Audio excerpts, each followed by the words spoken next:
Welcome to another movie plot and enjoy the memories. We open with an American ranger wandering around the Afghan desert by himself. John Carter's orders are to protect a small village, but Sarka says that he isn't welcome here anymore and should pack up his crap and leave. One night he finds the man seemingly taken hostage by rebels, so he puts explosives in their truck and threatens to blow it up. It turns out that these are Sarka's homies and the traitor shoots John in the shoulder, so he blows up their truck, causing a distraction. This allows him to shoot like half a dozen men dead before getting captured by a child because you can't beat them all. They showed one scene of the boy walking beside John earlier to excuse why he gives the gun to the American to trade bullets with Uncle Sarka. Both men are mortally wounded, but sometime later John wakes up in a government lab being offered the chance to live. The military wants to teleport John's consciousness to a planet on the other side of the galaxy that humans have also called Mars for some reason.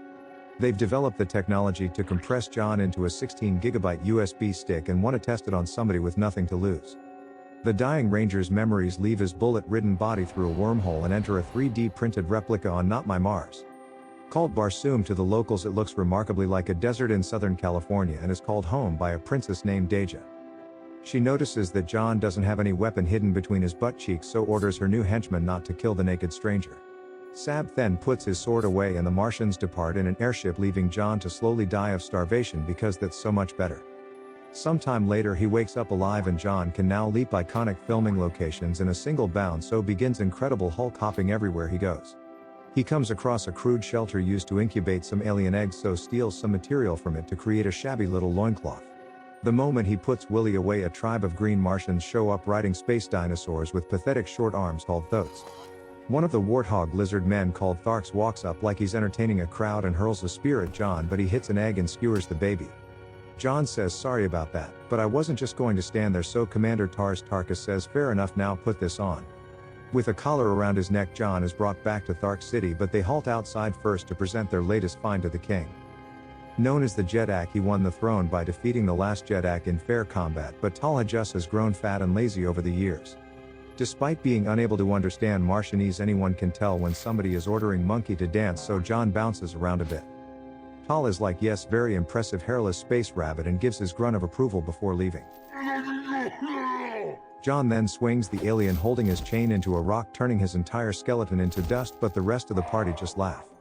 You keep what you kill with these guys, so John inherited everything that Thark owned, including his massive debt and kids if he had any. Since he's become thirsty, Tarkas gives John a drink of fresh back sweat strained from a capture scarf kept under his armor. One vomit later, John must demonstrate his fighting abilities against some alien who looks more like he's auditioning for Mars's Got Talent. He very well may have been, because the backup dancer is killed by a bigger alien that nobody shoots, so maybe this is the real test. John just leaps onto the giant ant's back and strangles it to death, but the rest of the hive mind arrives to avenge their fallen brethren. There's too many of them for the green Martians to handle alone, so Tarkas frees John and kicks him a gun with infinite bullets. Fighting side by side, they exterminate the entire colony, but John isn't thirsty enough to accept another cup of victory juice. Returning to Thark City with his new green friends, John arrives a hero and meets the movie's only female lizard pig, Sola. She can be heard regurgitating in the kitchen, then produces a suspicious paste that she tells John is food, but how dumb does he look?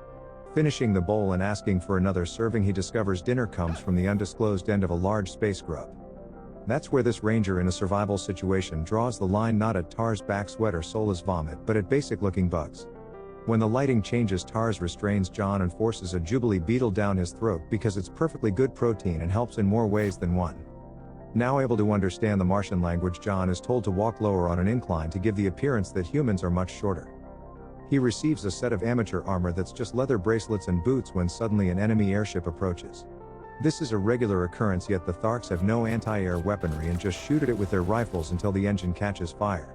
They aren't able to reach it with the grappling hooks before the ship goes down, so John leaps over to it by himself.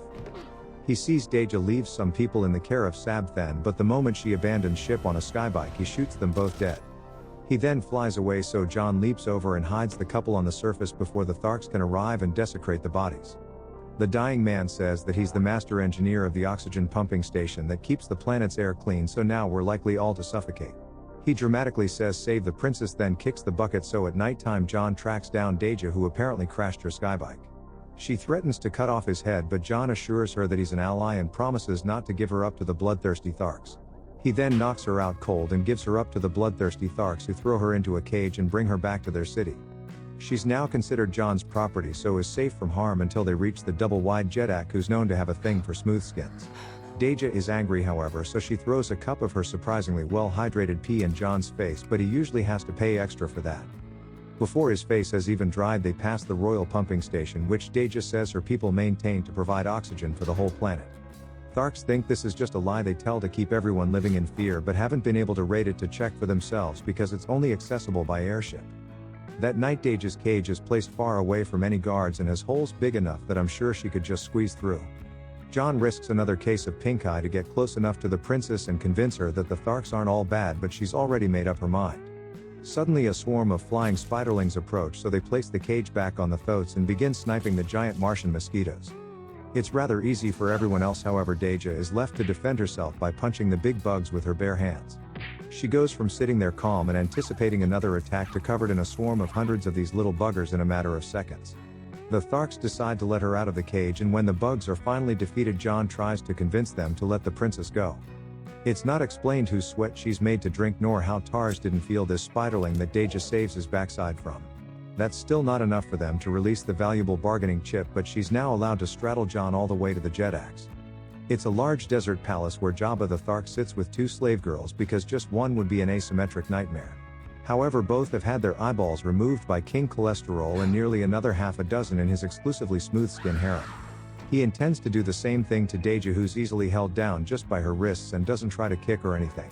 However, a blind girl tries to burn out the princess's eyeballs, so spends most of the night hovering around the wrong end just trying to locate them.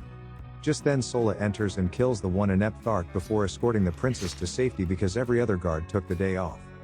Meanwhile, Jon is expected to fight in the arena against Dejah's bodyguard, who was captured off-screen. Sabàto is revealed to be the double-crossing Sarka who paid the US government to save his life after Jon turned him into Swiss cheese. They teleported him to Barsoom before Jon, and he's been scheming ever since to marry the princess and take over the planet. When it's time to duel, the two are thrown into a dirt arena where hundreds of bloodlusting Tarkas come out to enjoy the show. The Dejah watches from his clifftop perch, but it turns out he wants Jon to first kill the disgraced green Martian Tarkas. Jon refuses, so Tarkas picks up his weapon and attacks him because the Martian's got no problem with killing somebody else to save his own life.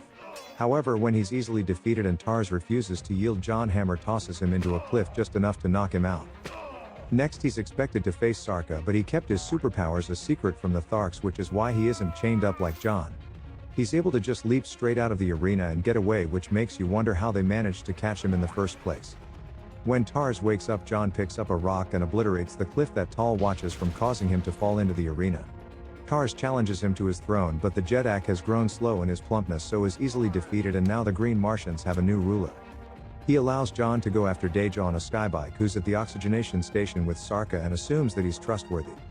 The traitor claims to have seen Jon die in the Tarkas arena and leans in to try kiss the princess, but she pulls away like ew. Working inside the facility is a single oxygen monk who was supposed to be relieved by the master engineer, but he's going to be waiting a while. He spends all of his days maintaining a small star that looks more like it's consuming the planet's oxygen than generating it. Throwing away his element of surprise for a dramatic reveal, Jon's resurrection doesn't even elicit a smile out of the princess. She then says Jon is the only man that she's ever loved, so Sarka is getting mixed signals and blows up the machine out of pure madness. He then chases the monk around the facility and breaks his neck with a single push before Dejah runs over like, "Yep, that's one dead monk alright." She then spends the next 5 minutes either running towards the camera or away from it, trying to get a glimpse of the superpowered showdown. She doesn't miss much as Jon and Sarka just wave their swords around in a very low-key fight for two people who can throw cars. During sword swing, Sark says that he'll restart the oxygen machine once the Martians make him king, but the delusional man blew it up. Soon the whole planet's population begins suffocating, but it's likely because the two Earthlings are sucking it all up. As they leap at each other in the fight's only epic move, a giant bug randomly swoops in and carries away Sarka, never to be seen again. I guess Jon has some reputation with the Spiderlings after killing most of their brood, and now receives the slightest bit of affection from Dejah. She suddenly remembers that they've got a backup generator in the basement, so now it's a race against time to turn it on. They find the machine, except it requires the operator to wave her limbs around to activate, and the Martian mustn't be doing it right. Jon tells her try moving a bit faster, and wouldn't you know it, that's all it takes for the generator to create another artificial sun. It releases oxygen into the atmosphere and the inhabitants can now breathe freely once Tars gets the hell off Sola's back. Dejah smiles for the first time in the movie, but John doesn't even get to kiss a princess before he's teleported home. Presumably his body collapses dead in her arms while his consciousness returns to his battle-damaged one back on Earth. The generals want a report, but John pretends the experiment was a failure so that hundreds of superhumans don't show up on Mars looking for their own princess. Once he's recovered, John returns to his normal life as a ranger, but is always waiting for the day that he can return to Barsoom. And the movie ends.